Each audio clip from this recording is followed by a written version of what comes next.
Denis Yelisevich, hoje ativista social, empresário e blogueiro político, está em contato conosco. Sou Tetiana e convido vocês a se inscreverem nos canais Liberty UN e Denis. Vamos analisar a situação atual e para onde estamos indo: paz, guerra ou o que esperar.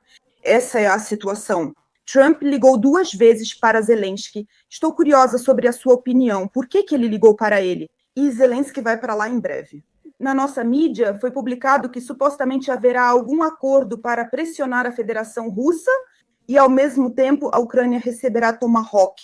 Ao mesmo tempo, Medvedev faz uma declaração dizendo que, se a Ucrânia receber Tomahawk, essa situação terminará mal para todos, especialmente para Trump. Mas Trump diz que vai ligar para Putin e, se não houver paz, os mísseis vão voar. Por isso, senti esperança de que haverá paz. Como você se sentiu ao ouvir isso?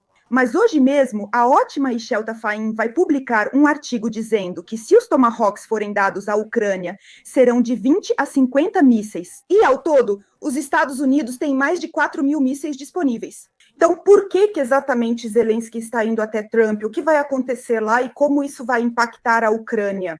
Olá, Tatiana. Olá, espectadores. Vou corrigir você. De forma alguma, sou um ativista e posso dizer às pessoas: tenham medo de todo tipo de ativistas, isso é um mal. Obrigado.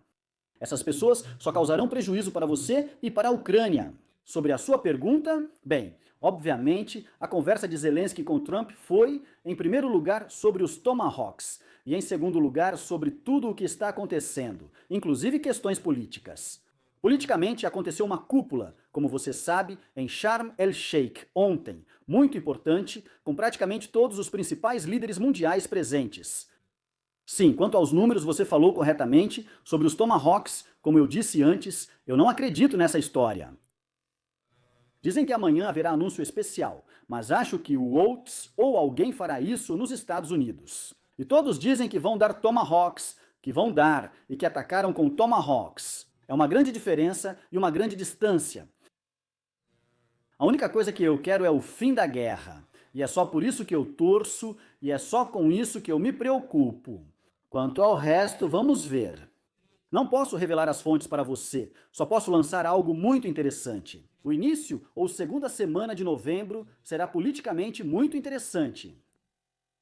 Eu vi uma postagem parecida no seu canal do Telegram e conferi outros canais para comparar o conteúdo. As pessoas falam que no início de novembro a guerra vai acabar, tem essa esperança. E se falarmos sobre aquela reunião em que Trump falou diante de Israel, ele disse que é muito eficaz. Vidkov, ele foi antes, em agosto, para a Rússia para discutir com Putin o que vai acontecer em relação à paz.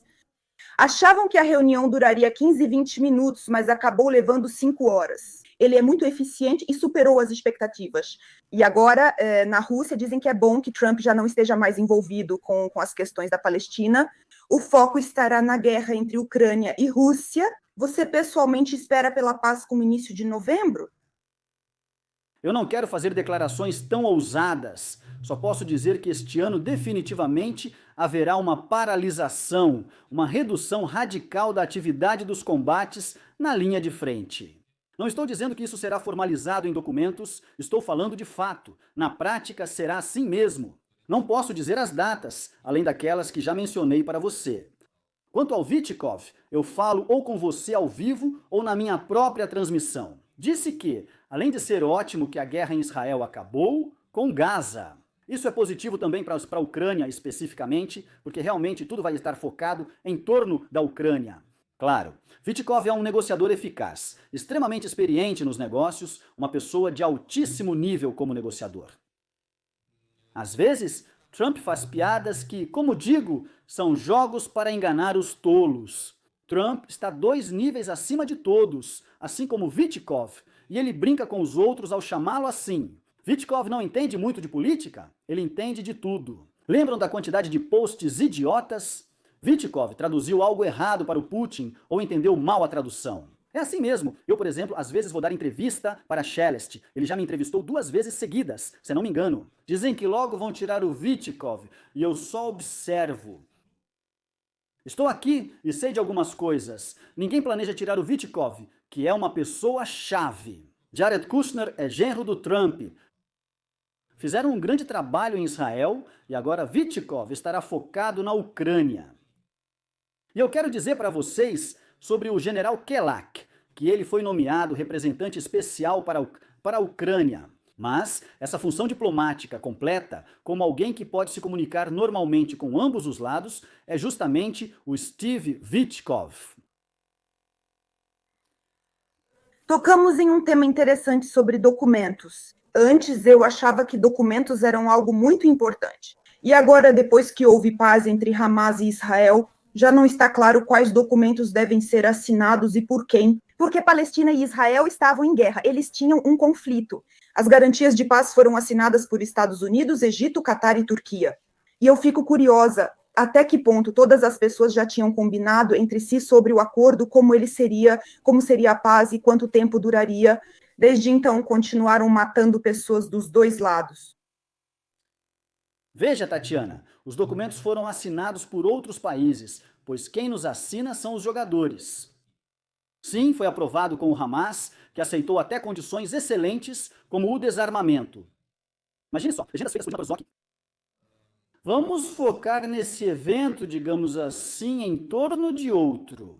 O tempo todo nos alimentavam com alguns mantras. Não se pode negociar com terroristas, eles vieram para nos matar. Escondendo-se atrás de frases meio falsas de Golda Meir, que ela nunca disse, eles mudaram a citação dela e assim por diante. Quem é o Hamas? O YouTube não gosta dessa palavra, começando com T. Negociações foram feitas com eles pela equipe do presidente Trump, incluindo o secretário de Estado Rubio. Tudo era feito por intermediários, como ocorre na vida real. Esses posts barulhentos e anônimos nas redes sociais. Com esses não há negociação. Aqueles vieram para matar, só isso, só assim. Isso tudo é conto de fadas. E a vida, ela é injusta, provavelmente. E é assim que é a realidade, não um filme. Isso deve ser considerado e as pessoas devem se preparar. Há negociações desagradáveis, um fim ruim da guerra, condições e um compromisso difíceis pela frente. É preciso escolher, lutar e se preparar para anos, o que significa o fim da Ucrânia ou buscar a paz.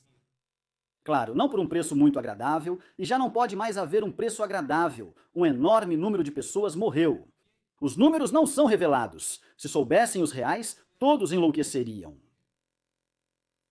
Parece que quando Hamas fez o acordo com Israel, na verdade outros países fizeram isso por eles. Esse acordo e suas condições foram definidos anteriormente, e tanto o Hamas quanto Israel já sabiam o que aconteceria. Mas por algum motivo a guerra seguiu, pessoas continuaram morrendo e talvez eu queira dizer isso.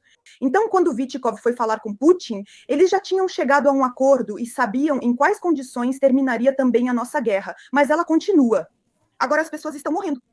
Não acredito que o acordo e a paz aconteceram no mesmo dia.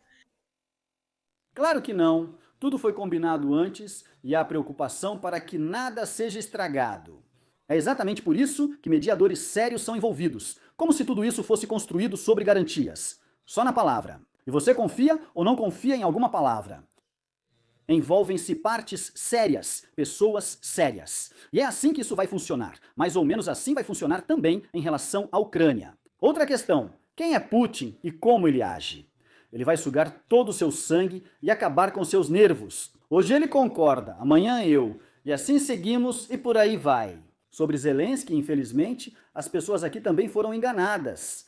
Eles achavam que Zelensky simplesmente acordou um dia e decidiu apoiar a paz. Agora ele diz que é preciso paz e urgência este ano, mas esperem um pouco. Há 2 meses ele era muito belicoso. Quando se discutia sobre armas, como dar tamaga ou algo mais potente, se os Estados Unidos iriam fornecer. Ele floresceu, ele ria, era um outro Zelensky. Isso é tudo um jogo falso, isso é tudo um jogo falso. Vou te dizer no que ele aposta. Ele aposta que a América vai dar armas poderosas, e com essas armas vão atacar a Rússia.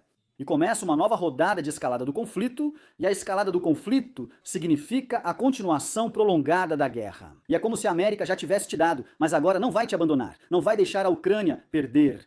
Isso significa a continuação da guerra e do poder de Zelensky. E aí chegamos àquela situação em que Zelensky pode ser afastado de 2 maneiras. A primeira são as eleições, que é o que eu defendo. realizar eleições presidenciais, parlamentares e locais o quanto antes, destacando a importância das presidenciais, pois tudo parte delas. O segundo é se Zelensky decidir resistir quando Putin já estiver 100% de acordo, quando Trump tiver total concordância de Putin, o que na verdade já existe. Eu vou te explicar agora qual é. Vão dizer a Zelensky que deve aceitar essas condições. Ele vai reclamar e enrolar o Trump. Aí sim podem pressioná-lo, podem tirá-lo do cargo. É assim que tudo acontece. Quanto às condições, isso foi ainda em Anchorage, no Alasca. Tudo isso foi acertado com o Trump. Mas lá, além de várias outras questões, há a questão do compromisso por parte da Rússia. Ou seja, é necessário um compromisso por parte da Rússia, não apenas terminar a guerra, mas algum tipo de compromisso. O foco das tensões atuais é saber até onde a Rússia está disposta a se comprometer. Vitói. Você acha que a Rússia, como país invasor, e quantas pessoas morreram, russos, quero dizer, na guerra? Não estamos falando se sentimos pena deles ou não, não é sobre isso. É sobre o que Putin vai mostrar ao seu povo, ao seu eleitorado, qual é o resultado dessa guerra para ele. Putin e Zelensky nunca vão revelar o número real de vítimas. Além disso, há uma grande diferença. Lá não há mobilização geral. Lá eles compram mercenários com dinheiro. Você vai, eles te pagam uma quantia bastante grande para os padrões deles e você vai para a guerra voluntariamente. Ele compra força de trabalho. Mas Putin, como vemos, ele sempre pode vender. Em um país totalitário, praticamente qualquer coisa pode ser vendida à população por Putin. Vou explicar mais ou menos para vocês. Olhem só o acesso ao mar. Olhem, Mariupol, como ele vai dizer, recuperamos. Olhem, lá está o Donbass. Se houver algum tipo de compromisso territorial, olhem, agora o Donbass é nosso. Olhem, vencemos a OTAN, vencemos, desnazificamos a OTAN. Vocês sabem, essas histórias padrão funcionam. Mas aqui tem mais um detalhe importantíssimo sobre o qual as pessoas ou não sabem ou não querem saber. De qualquer forma, na mesa de negociações, uma das condições mais importantes, por assim dizer, será e já está sendo o idioma russo, a liberdade religiosa. Ninguém entende. A guerra não vai acabar se aqui disserem assim. Daqui para frente vamos oprimir o idioma russo, essa religião sim, essa religião não, e assim por diante. Entende? Essa é a questão. Eu não estou defendendo nem o idioma russo, nem a religião. Eu estou defendendo a democracia. Cerca de metade da população fala russo, talvez 40% ou 60%, ninguém sabe ao certo. Mas é muita gente. Vocês querem proibir isso? Ontem eu vi, me mandaram no bote. Sveridenko apresenta um projeto de lei para excluir da Carta das Línguas Europeias, ou seja, o idioma russo, o idioma moldavo. E como chamar o idioma judaico de hebraico ou ao contrário? Enfim, já começaram algumas manobras por lá, ou seja, entendo claramente que a United States Agency for International Development está por trás disso, tudo funciona com um trabalho direcionado, como ocorreu nos países bálticos. Isso só vai trazer coisas ruins para a Ucrânia. Falamos sobre como Putin explicará aos eleitores e ao público o motivo da guerra na Ucrânia. Agora vamos decidir o que a Europa alcançou. Porque, se analisarmos essa situação, a Europa meio que empurrou a Ucrânia para os braços da guerra e eles queriam que lutássemos para que assim a Rússia se esgotasse. Recentemente, a Bloomberg realizou uma pesquisa interessante onde descobriu-se que a produção de combustível na Federação Russa caiu 20%, mas isso aconteceu apenas por esse motivo, porque os Estados Unidos forneciam inteligência para a Ucrânia. E eles atacaram especificamente as refinarias de petróleo, e assim a produção caiu em 20%, assim caíram as exportações de diesel e importações de gasolina. Mas a Europa queria enfraquecer a Rússia. Disseram para nós que a Rússia iria se desintegrar, que ela deixaria de existir. E o que você acha, o que isso significa para a Europa? Eles nos davam dinheiro para a guerra, nosso povo morria, vivíamos uma tragédia, e eles alcançaram algum objetivo. Bem, de qualquer forma, vamos admitir, a Ucrânia destruiu uma grande quantidade de tropas russas, realmente destruiu muitos mercenários. Mas ainda assim, são russos, de certa forma, enfraqueceram a Rússia. Ainda assim, como posso dizer, a verdadeira força da Rússia foi testada em combate. Tudo isso, quem estuda assuntos militares pode explicar isso melhor para você. Ou seja, a guerra mudou, os assuntos militares mudaram e eles receberam um enorme campo para análise, a OTAN em particular. Um enorme campo para análise. Como afinal lutar contra a Rússia, guerrear com a Rússia? E tudo isso foi organizado dessa forma. Um dos principais beneficiários é a Grã-Bretanha, para quem a Rússia realmente representa uma enorme ameaça militar e geopolítica. Mas a Grã-Bretanha fracassou completamente do ponto de vista econômico, político e militar.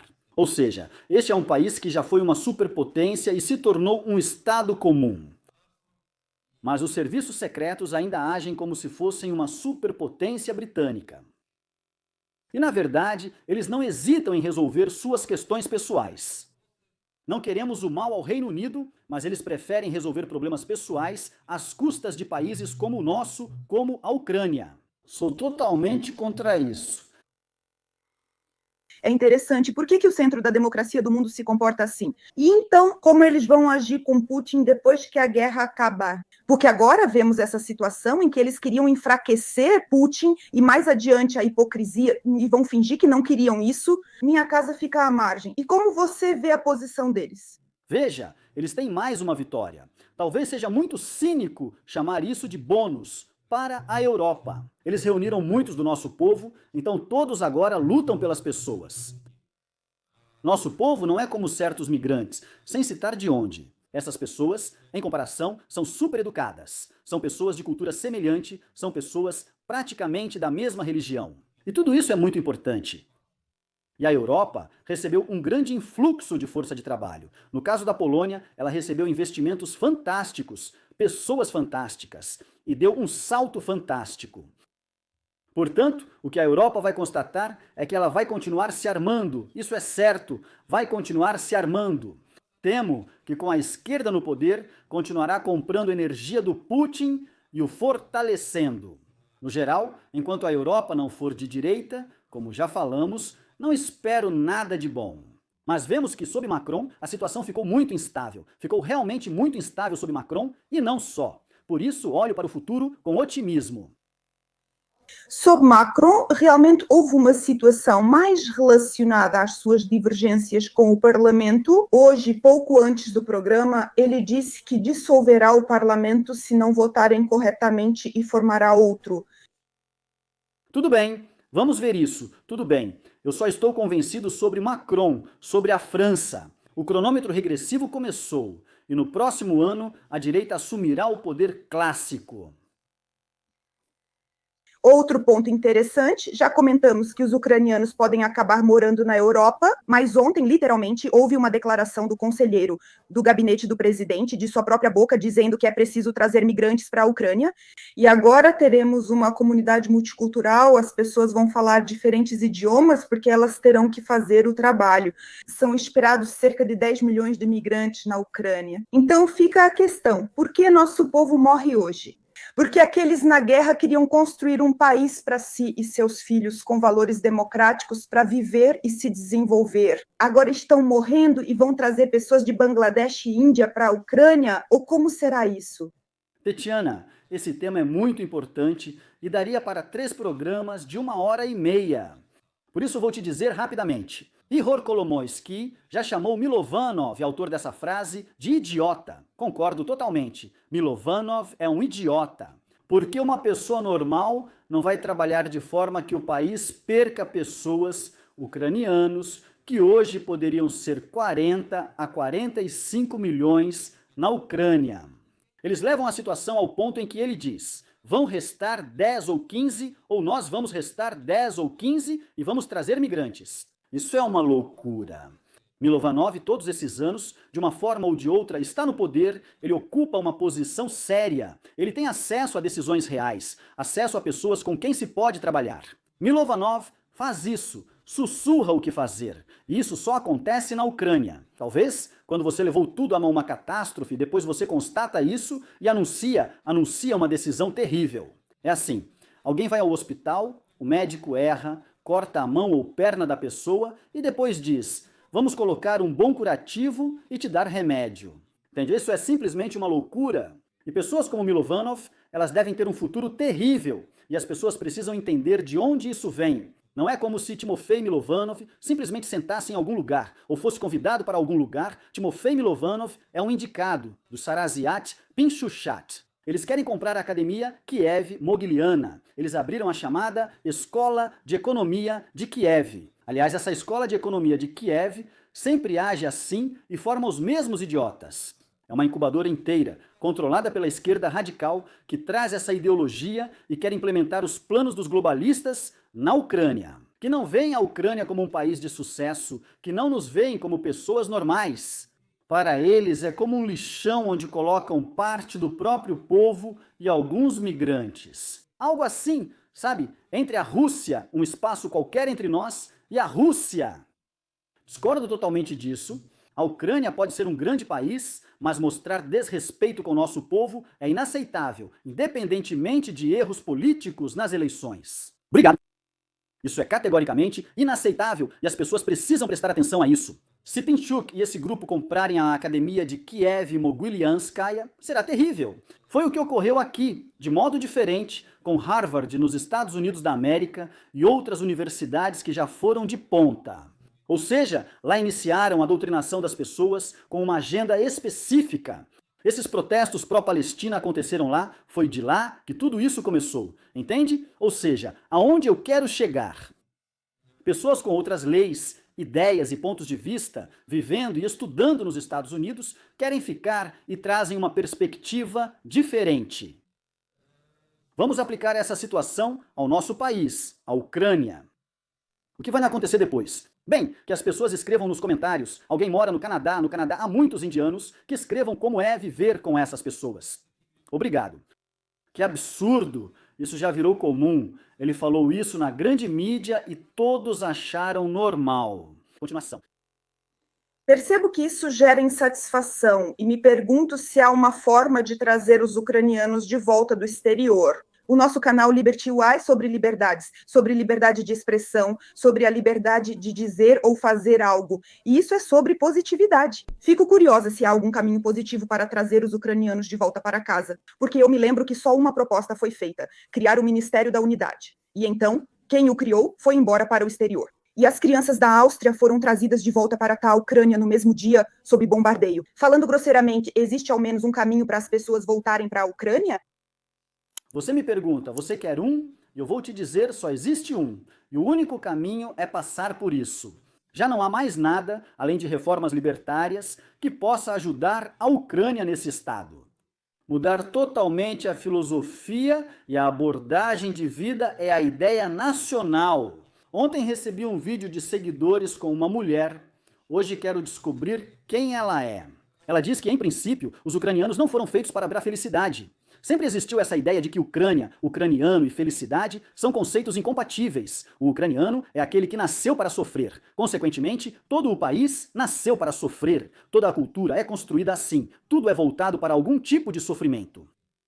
Discordo totalmente. Não somos menos inteligentes que os europeus. Veja o sucesso da Polônia. E sem grandes reformas, podemos fazer coisas incríveis e devemos fazê-las. E quando a pessoa, muitos não vão voltar, sejamos honestos. Quando alguém está no exterior, indo mais ou menos ou sentindo muita saudade de casa, espera aí. Na Ucrânia, é possível fazer negócios facilmente, quase sem regulação, com impostos baixos e claros e legislação trabalhista comum.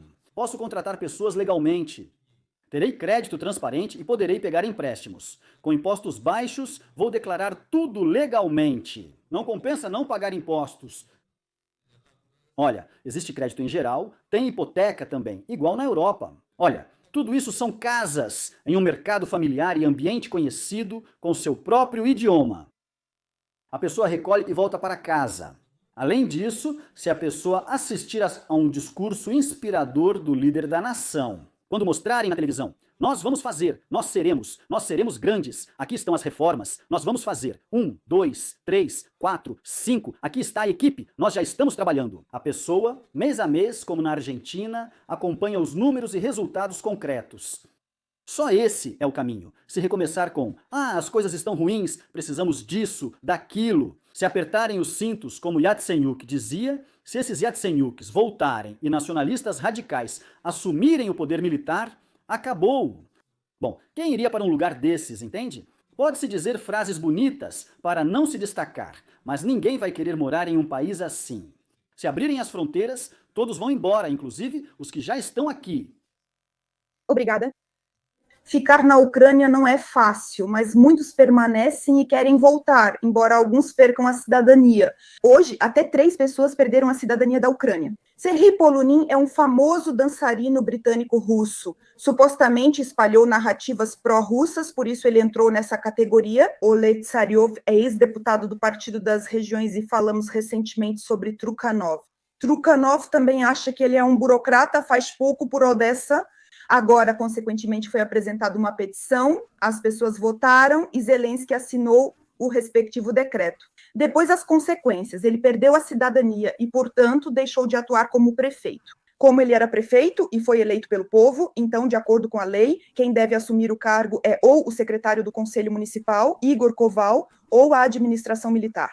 Como você se sente sobre o ocorrido, sobre as pessoas terem perdido os passaportes e o que acontecerá agora?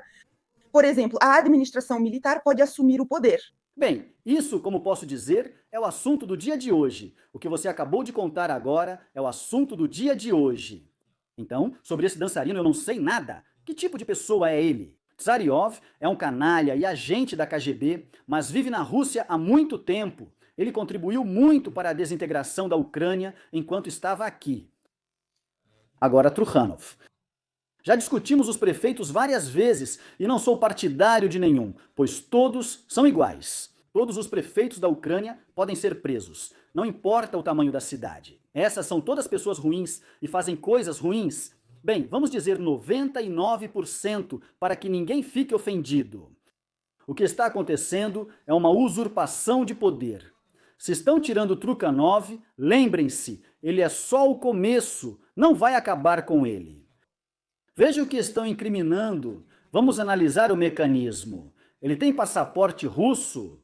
Uma investigação jornalística sobre o fato de que Trukhanov tem passaporte russo saiu em 2014 ou em 2015. Há 10 anos a guerra já dura 3 anos e meio. E aí hoje ou ontem, 13 de outubro, de repente, Trukhanov não tem passaporte russo. Isso já é... E você? Sobre o que os russos fizeram lá com as invasões? Quase tomaram Odessa. Nos primeiros meses, o prefeito com passaporte russo não te incomodava? Só agora isso te incomoda? De repente, surge uma petição criada por um morador de Lviv que, em menos de um dia, reúne mais de 25 mil assinaturas. Muitos dos meus seguidores criaram petições. Muitos ativistas públicos que eu e você conhecemos ou vemos criaram essas petições. Conseguir 25 mil assinaturas é um trabalho enorme. É necessário envolver uma rede de pessoas, ter entusiasmo e garantir que a petição seja realmente boa. Tudo é armação.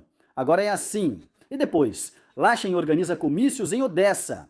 Ou seja, lamento muito que uma parte do Serviço de Segurança da Ucrânia tenha se tornado um exército privado e uma agência particular de Zelensky e basicamente cumpra ordens políticas. Lachin organiza um comício. Hoje, Vilkul de Kryvyi Rog é citado. Eu não suporto Vilkul, mas não posso me manifestar contra agora, porque isso também é usurpação de poder. Eles querem, dessa forma, pegar o poder local para si, as licitações, tudo isso, o docinho. Odessa é uma super cidade, especialmente agora, quando perdemos o acesso a um dos mares e só nos restou o porto de Odessa. E claro, lá são bilhões, para ser honesto, bilhões de dólares, grãos e assim por diante, todo o tipo de importação. Bem, isso é simplesmente fantástico, e esse é o objetivo deles. Por isso estava presente o chefe da administração militar, Kiper Kun-Ermak, funcionário renomado da era Yanukovych. Se considerar só o histórico dele na Ucrânia, já dá para entender. E depois, claro, o objetivo final é Klitschko, mas Klitschko é realmente uma pessoa com muitos recursos. É difícil chegar até ele, tem conexões no Ocidente, então lá tudo é mais complicado. Nunca me posiciono contra as autoridades locais, e faço isso por um motivo. Está ruim desse jeito. Se houver usurpação, todos estarão perdidos. E o jeito como eles resistem também não é eficaz. E sabe por que nem Vilkul, nem Klitschko, nem Trukhanov resistem ativamente?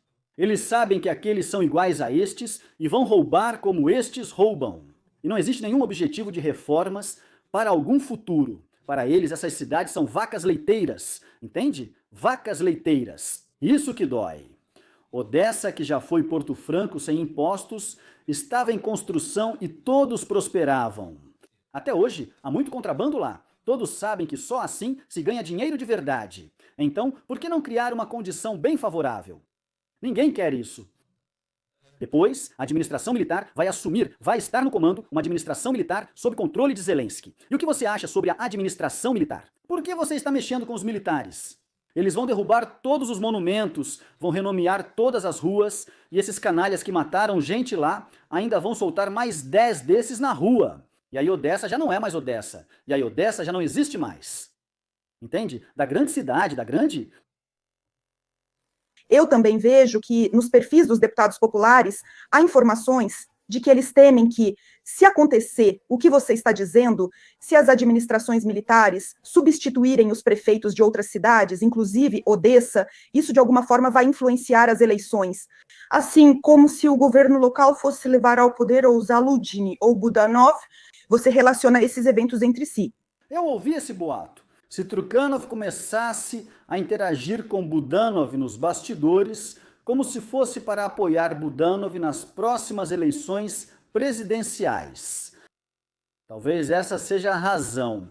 Eu não sei, não quero participar dessas coisas obscuras. Quem fez acordo com quem por baixo dos panos, nada disso faz sentido. Mas tem um ponto que nós deixamos passar.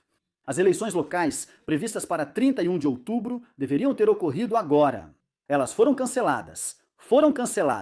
Por quê? Porque Charles Zelensky teria perdido em todos os lugares nas eleições locais. É só por isso.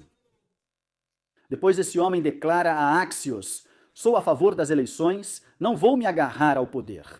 Só isso. Eu saio imediatamente. É assim que tudo funciona. E bem, eu discuto tudo isso, mas qual era a alternativa que está sendo discutida? Isso é assustador. Quer dizer que as pessoas estão realmente considerando o próprio Budanov? Veja a Rússia. Um agente dos serviços secretos virou presidente. Como isso acabou para o povo? No geral, tem algo na cabeça ou não? Não sou contra nem a favor do Budanov ou de agentes secretos. Ou seja, eu simplesmente fico impressionado com o povo. Gente, por favor, escrevam nos comentários o que vocês acham sobre isso. E eu fico curiosa, o que vocês acham? Se um militar estiver no poder, para onde ele vai nos levar? Para a paz ou para a guerra? Interessante, pois recentemente disseram que ele é militar. Pelo que me lembro, ele falava que nas aulas de álgebra as crianças deveriam aprender a fazer drones. E em geografia, algo parecido. Ou seja, como se fosse necessário estar sempre se preparando para a guerra e viver nesse modo de guerra. Mas, para concluir nossa conversa, vamos esclarecer. Esses rumores estão se espalhando nos canais do Telegram. O primeiro domingo, a primeira semana de novembro, talvez haja uma trégua. Há esperança para isso? Sim, vou dizer isso com cuidado. Para o mês de novembro, há uma grande esperança de grandes avanços no sentido político e também no militar. Obrigado.